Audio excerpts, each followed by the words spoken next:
Argentina முதல் கங்கேரி வரை உலகின் முக்கிய மிதமான புல்வெளிகளை பற்றி பார்க்கலாமா வாங்க. இந்த நாடுகள் பெரும்பாலும் பார்த்தீங்கன்னா கால்நடை வளர்ப்புக்கும் விவசாயத்திற்கும் பயன்படும் இயற்கை புல்வெளிகளை கொண்டுள்ளது. அர்ஜென்டினா பாம்பாஸ்ன்னு சொல்லக்கூடிய இடம் பார்த்தீங்கன்னா இங்கு காலநிலை ஆண்டு முழுவதும் இதமான மழையுடன் மிதமான காலநிலை நிலவுகிறது. பெரும்பாலும் மரங்கள் இல்லாத சமமான நிலப்பரப்பு காணப்படுகிறது.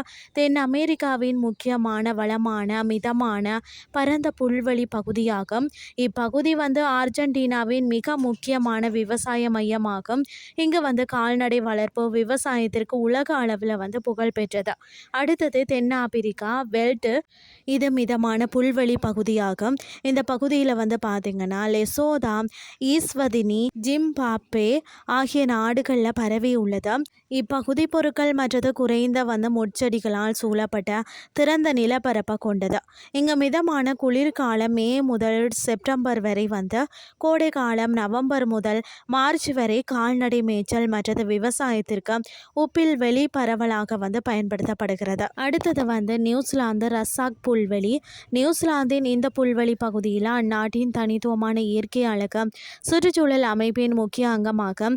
பனிமூடிய மலைகளுக்கு மத்தியில் பறந்து விரிந்த மஞ்சள் பழுப்பு நிற அதாவது டசாக் புல்வெளி நிலப்பரப்புகள் குறிப்பாக தெற்கு ஆல்பஸ் அடிவாரத்தில் கண்கொள்ளா காட்சியாக காணப்படுகிறது.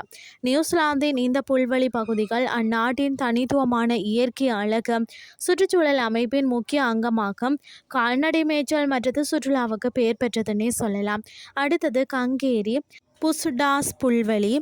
கிழக்கு கங்கேரியில் அமைந்துள்ள ஒரு பரந்த மிதமான புல்வெளி பிரதேசம் தான் இது. இந்த நாட்டில் தனித்துவமான புல்வெளி பகுதிகளை கொண்டுள்ளது. இந்த நாடுகள் பல்லுயிர் பெருக்கத்திற்கும் கால்நடை வளர்ப்பிற்கும் உகந்த இயற்கையான புல்வெளி சூழலை கொண்டுள்ளது. இது ஒரு முக்கிய சுற்றுலா தலமாகும். இங்கு பார்வையாளர்கள் கங்கேரிய பாரம்பரிய வாழ்க்கை முறை, கைவினைப் பொருட்கள் மற்றும் இயற்கை அழகை ரசிக்கலாம். சுருக்கமாக சொன்னால் புல்டாஸ் என்பது கங்கேரியின் இயற்கை புல்வெளி மற்றும் கலாச்சார பாரம்பரியத்தின் ஒரு முக்கிய அடையாளமாகவும் இருக்கிறது. இன்றைய கிறிஸ்டி உங்களுக்கு பிரயோஜனமாக அமைஞ்சிருக்கும்னு சொல்லி நானும் நம்புகிறேன். இதே மாதிரி மற்றும் ஒரு கிறிஸ்டின் வேலைக்கு உங்களை சந்திக்கிறேன். நன்றி.